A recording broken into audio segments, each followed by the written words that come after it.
Hey guys, before we jump into today's video, I want to let you know that one of my favorite sponsors, Miniature Market, has decided to team up with me to give away a $150 shopping spree for one lucky viewer that can be used on anything your little heart desires for their entire selection. If you guys haven't seen all the amazing things Miniature Market carries, it's basically a gamer's paradise, and I love working with them here on the channel because, well, I personally have been shopping at Miniature Market for years, so it's really a no-brainer for me to recommend them to gamers. Funny how that works out when you are sponsored by a company that you use and believe in. I mean, don't tell Miniature Market, but I'd probably still recommend them, even if they stopped paying me to recommend them. Seriously though, don't tell them that. I has the bills. Miniature Market has everything a gamer wants with board games, card games, miniature war games, Dungeons and Dragons miniatures, and terrain, dice, and on and on. So be sure to sign up for the $150 shopping spree contest down below, and then go check out Miniature Market to see what all you're going to snag when and if you win. All right, boys and girls, today we are talking about one of my wife's favorite topics, shopping. That's right, you've just vanquished that terrifying banshee in the howling caves, and it's time to collect the gold you were promised from the local town's quest giver, like it's 2004 in World of Warcraft. Your party heads to the big city and are given some downtime as the DM scrambles to come up with the next plot hook. But now what? You have a bag full of gold burning a hole in your pocket, but what do you actually do with all that gold? I mean, you could always just spend it on healing potions and materials to copy spells into your spellbook, right? Well, my magic-inclined friends, I would like to welcome you to the Magic Missler, a franchise of magic shops located in every big city across whatever setting your DM happens to be playing in. So here are 10 very affordable, that's the key here, very affordable magic items for you magic users and caster types on your journey ahead, which, by the way, are not in any particular order. Starting off with a few common items, which should run you around 50 gold pieces each or so, maybe a bit more depending on your DM. We'll start off our list with the Enduring Spellbook from Xanathar's Guide to Everything. Here's the skinny.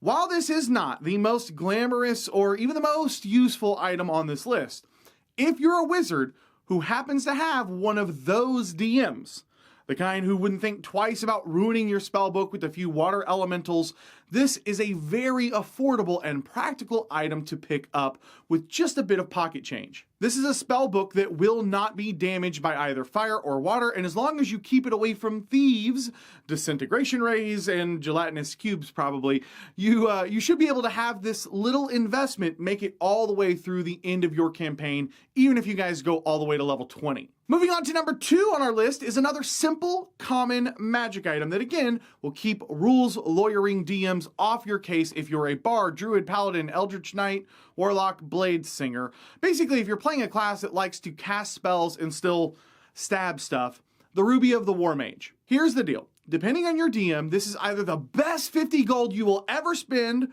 or it's a complete waste of money.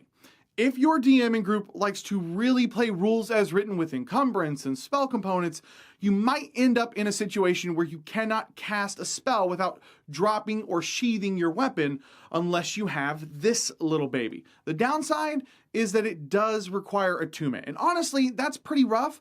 But in the first 10 levels of the game, if you don't have 3 other attunement items eating up those spots, this is a nice little investment. Also, I'll add that if your group fits all those check marks for being very strict with spellcasting while carrying your sword and shield, and you happen to roll for starting gold with a little extra scratch laying around, the 50 gold for this versatile weapon focus is really a no-brainer. So why not carry a rapier and shield if you're a Valor Bard? This little trinket is a lot better than it looks, even with the attunement drawback. Number 3 is probably not going to surprise anyone here. It's the uncommon Wand of Magic Missiles. Of all the wands, scrolls, potions that you guys can pick up, I think you'll be hard-pressed to beat the absolute beastly value you get out of a simple Wand of Magic Missiles. 7 charges of an auto-hit spell that surpasses almost every single monster's damage resistances and immunities, that recharges 1d6 plus 1 every day, and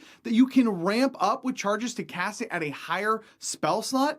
I mean, come on. Not to mention, this thing will only cost you 100 to 500 gold. I mean, you could reasonably pick this thing up for under 200 gold pieces, and I'm not sure many Dungeon Masters would flag this as one of those overpowered and thus off limits, aka impossible to find in a shop or with a dealer, items. And by the way, this thing does not require attunement, nor does it actually even require you to be a spellcaster. So your party's fighter and monk can go nuts with it if you lend it to them in any strange ranged fights where they may not be able to reach melee if you really need to. Opening up a fight with 8d8 plus 8 auto hitting force damage from up to 120 feet out, that is of course if you only expend 6 charges so as not to risk breaking the wand, is a fantastic amount of burst against a boss, and knowing that you can do that over and over and over again throughout the course of a campaign makes this a worthy investment for your gold. Moving on to number 4, we have an absolutely incredible and surprisingly affordable Bard-only item, the MAC-FUIRMIDH CITTERN. This Cittern is also an uncommon item, so again, 100 to 500 gold, and if you're a Bard, you'll be hard-pressed to find anything with more bang for your buck than this little beauty. Once a day, you get a plethora of spells that you can cast for free using the Cittern, though you may only cast 1 spell a day for free from it, which includes Fly, Invisibility, Levitate, Protection from Evil and Good, Bark Skin, Cure Wounds, and Fog Cloud. And the best part about it is that if you use this to cast Hypnotic Pattern, which you will want on your spell list if you pick this little beauty up, you'll get to impose disadvantage on that save. Even if you just used it once a day for Cure Wounds, even at its highest price point of 500 gold, which it may not even cost you, you've basically picked up an infinite number of healing potions for every day you adventure for the remainder of the campaign. If you can convince your DM to sell you one for under 250 gold pieces, buy it right then and there. All right, number 5 on our list is honestly a rather boring item, but one that if you've got some gold lying around and you sling a lot of spells that require you to make attack rolls, is worth hunting down in a shop, the Wand of the War Mage. Look, there's not much to say about this. It gives you a +1 boost to all of your spell attack rolls, but not your spell DC. So if you like to throw around a bunch of Eldritch Blasts or Scorching Rays, and well, there really aren't a lot of spells that actually require spell attack. So mostly just the basic cantrips like Chill Touch and Firebolt. But if you find yourself using these often, which in theory every caster will probably have their go-to damaging cantrip, it is worth the pickup if you can find one. Now, however, I would recommend that you stay away from buying either the rare +2 version and the rare +3 version, and I'd probably be a little hesitant to grab the basic version for more than 400 gold, but if you can get your hands on one for under 300 gold, and you are a Warlock who really likes to lean on Eldritch Blast with your limited spell slots, this is a top 10 pickup for sure. Number 6 on our list is a much more fun item, and one that I think might be the best item on the list, even as an uncommon, and that's the Winged Boots. Unlike the Wand of the War Mage, I would recommend any and every Dungeons & Dragons 5th edition caster to snatch these up when and if you find them. And if the Dungeon Master's shopkeep or traveling merchant asks for the full 500 gold asking price, I'd spend the gold without hesitation or even thinking about it. Being able to move yourself out of harm's way during combat without requiring the time, concentration, and spell slot to cast Fly is fantastic. By far and away, the majority of your spells will be cast at range anyways, and staying away from a Bone Naga's lightning bolt targeted at the majority of the party, trolls that would drop you in one round, and even your own Bardy's Barbarian if an enemy caster turns them against you is invaluable. Not to mention that just by wearing these things, your caster also has a virtual ring of Featherfall if you're thrown from a flying ship. In my opinion, these things probably should have been rare instead of uncommon, and the D&D 5e team could have kept the Broom of Flying as an uncommon item, where the PCs run the risk of being knocked off and plummeting hard and fast to the earth. If you see them, buy them. Hell, buy a second pair for your party's Cleric or Ranger. The Winged Boots are fantastic. At number 7, we're going to go back to a boring item, but one that I see a lot of my players dismissing for more dazzling items, and that's the simple Cloak of Protection. Look, I get it. +1 to your AC and all saves isn't as flashy as the Winged Boots or the Wand of Magic Missiles, but that doesn't take away from the fact that the Cloak of Protection is one of the best cheap investments a party can make. The only thing else I want to say about this thing is that if you find someone selling one, it's almost always worth picking one up, because even if you find another item later in the game, it's incredibly easy to just sell it to another party member or swap it out for them for 350 to 400 gold. The Cloak of Protection is always a safe bet to buy. And that brings us to our last uncommon magic item on our shopping list, the Pearl of Power. Once a day, regain a 3rd level spell slot. That's pretty much all this does, but if used by a wily caster, this is an incredible bit of insurance for long adventuring days. While there are plenty of great level 2 spells and level 3 spells in the game that you could in essence convert this slot back to, there is in fact a spell that I would rate as best in slot, to make a little D2 reference for all you people out there, and that's Haste. Sometimes it can be hard to tell just how challenging an upcoming fight is going to be. Is the DM throwing out just a random encounter, or is this fight going to be tough and actually meaningful? Trying to determine whether or not to push through with resources versus trying to conserve them for a potential boss fight later is never really a sure thing. But with an extra haste per day from this bad boy, your group will be ready for that boss fight and the 3 fights leading up to it. Sure, you could turn this level 3 slot into a Shatter, a Heat Metal, Lightning Bolt, or everyone's favorite Fireball, but when used on haste, targeting your party's fighter or paladin, you create a massive swing in combat efficiency, and with the Pearl of Power, that synergy just makes this purchase one of the best things that you can do for a level 5 caster all the way to a level 15 caster. All right, with the last 2 items on our shopping list, we're going to leave behind the commons and uncommons finally, and move on to a pair of rare items that are absolute dynamite purchases, with the first being the Mantle of Spell Resistance. Again, much like the Cloak of Resistance, this isn't an item that is super flashy, but that doesn't take away anything from the fact that the Mantle of Resistance is one of the best magic items in the game. Now, it does have a slight functionality difference than the Cloak, in that the Cloak boosts all saves by 1 as well as your AC, while the Mantle will only give you advantage on your saves coming from spells, so poison from a Drow arrow won't be affected, for example. But the fact that this item is every bit as useful at level 7 as it is at level 20 cannot be understated. In theory, if your DM is going by the DMG chart for pricing here, and of course it is in fact available at your local Magic Mista, this item will run you between 5,000 gold and as little as 500. And I would recommend this purchase even at 5,000 gold, but if you can pick this thing up for under 3,000 gold, you've got a steal. And you might want to consider borrowing from the party's fund to grab this until you can repay them with any future treasure. For casters, who oftentimes can be a bit of a glass cannon, let's be honest, being able to stave off enemy spells so that you can stay up and, more importantly, continue concentrating on your own spells can be the difference in a victory or a party wipe.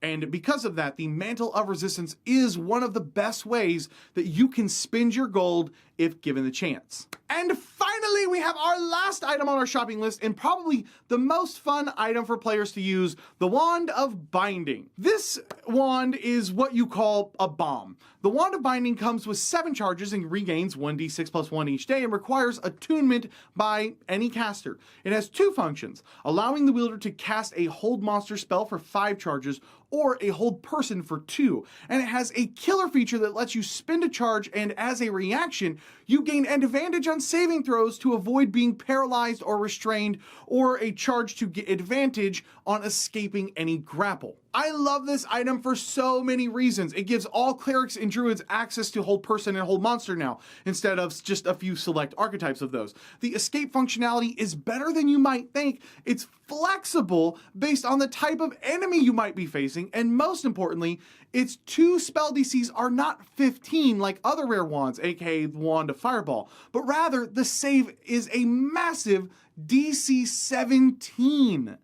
It just outclasses the Wand of Fireballs, the Wand of Fear, and the Wand of Paralysis by miles and miles. And for under 5,000 gold pieces, it is a no-brainer to scrap your party's extra gold together and get your hands on this thing for literally any caster in the party. We're not done yet. I wanted to throw out a couple of honorable mentions and a few cheeky items worth a few coins as well. First, just to get this out of the way, the Bag of Holding gets an honorable mention and was really only left off this list because this is really a party item, not necessarily an item just for casters. So no, I didn't forget about the Bag of Holding. Bags of Holdings are always worth the money. And for a couple of cheap common items that are a lot of fun to have and have a lot of really fantastic roleplay implications. First up, we have the Dread Helm. For 50 gold, you get to just make your eyes glow red.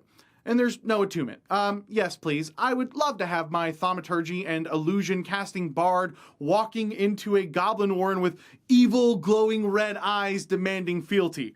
Totally worth. And second, we have the Horn of Warning, which blows a silent horn for everyone else besides the intended target. But here's the thing. Don't use this defensively to warn your party about an ambush. That's lame, and there's other spells like Message for them. Okay, don't do that. Instead, use it to torment a guard and make them think they're going crazy.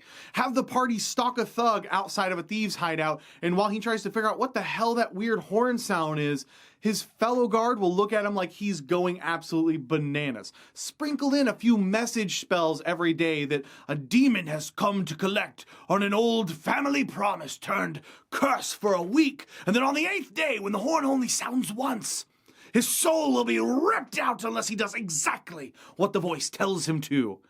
And you've got a great little versatile magic item that will more than make up for the 50 gold that you had to spend to snag it. All right, so what do you guys think? What magic items on this list for casters do you think have been a bit overrated by myself? Or what affordable magic items do you think got snubbed and left off? Which ones did I miss? What magic item purchase did you get the most miles out of? And are there any ridiculous, silly, and creative ways you've seen something used that really shocked the DM and the rest of the table? Really, I want to read those, please. I, of course, want to thank all of the amazing, wonderful, sexy, incredible, insert more adjective people over at WelcomeAdventures.com. All of the amazing patrons who support the channel at WelcomeAdventures.com. Thank you so much. Because of you guys, I can keep doing this. If you guys like what I do, you want to support the channel and more content like this, you want to snag some awesome rewards, which I won't talk about here. I'm going to make you go Google it or something. I don't know. Go check it out. WelcomeAdventures.com. If this is your first time here and you love role-playing games as much as I do, I would love to have you subscribe. Every week I put out new videos on GM tips, player tips, tutorials, and more. So if that sounds like something you might be interested in, just hit that subscribe button down below and come join us. Thank you guys so much for watching. My name is Cody, and may your games be filled with awesome memories and even better friends. I'll catch you guys next time. If you can convince your DM to sell you one for 100, yeah.